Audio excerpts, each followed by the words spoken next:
What is going on, folks? Welcome back to the DIY Tyler Kitchen Extreme Makeover.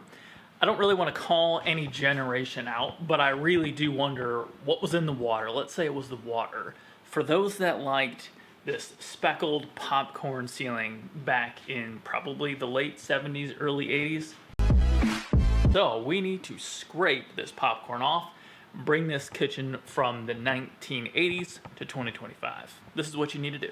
You really need very few tools to make this huge difference. You need something to stand on, you need some drop cloths, you need something to spray water on the ceiling, and you need a big old putty knife. In my case, we're using a 12-inch blade. I got a 1-gallon weed sprayer, and then I have a combination of my Werner ProStep and a 2-step stool. That's really all you need, and highly recommend plastic drop cloths, because then when we're done, we're going to tear them down, roll them up, and throw them away.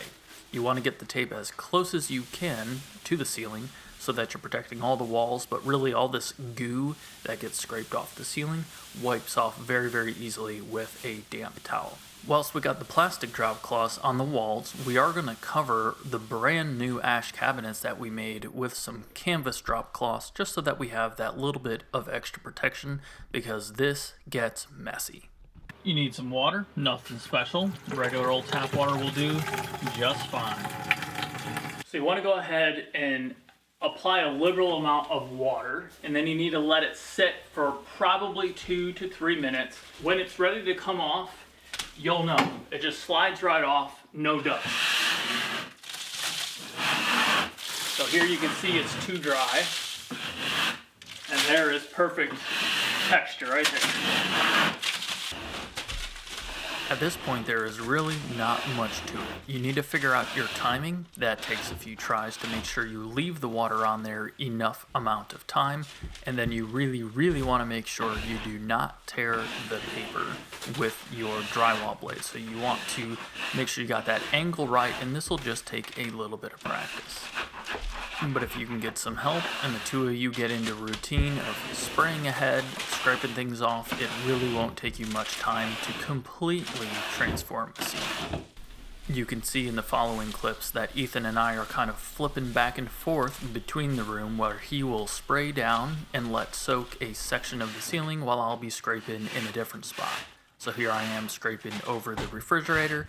He's going to be spraying down the other corner of the kitchen, and then we'll swap so that we don't get in each other's way and be dumping this slimy goo all over each other.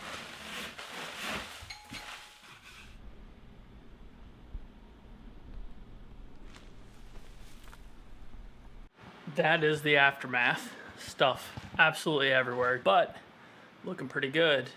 We do obviously have some places to repair where we pulled off, there was like a channel over the cabinets. Doesn't make sense there either. I believe right over here we have some old water damage from several years ago. 8 years ago now, we replaced the roof, and we did that because we noticed some water ingress by the dormers, and that's right underneath the dormer. And I'll bet you that's what that problem was right there. So now we pull all these drop cloths off, roll them into a pile, throw them away.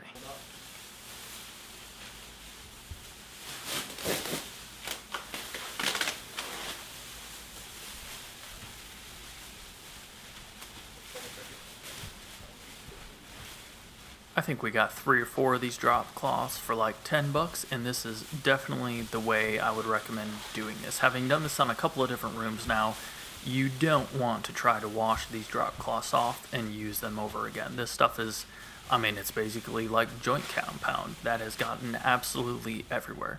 So we're chucking all these drop cloths.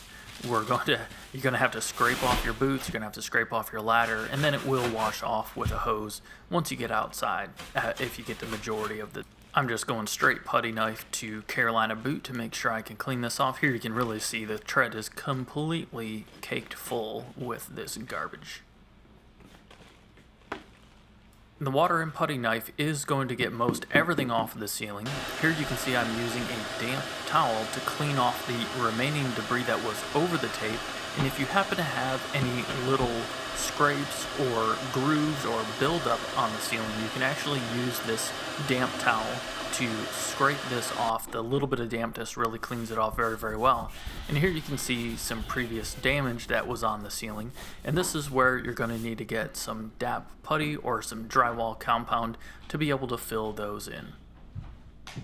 Well, it's a messy job, it's tough on your shoulders, but in the long run, it's not actually a terribly hard job. I think that was probably about 4 hours of work, maybe, with the setup, with the clean up, and the tear down of all the drop cloths and everything like that. So, humongous difference.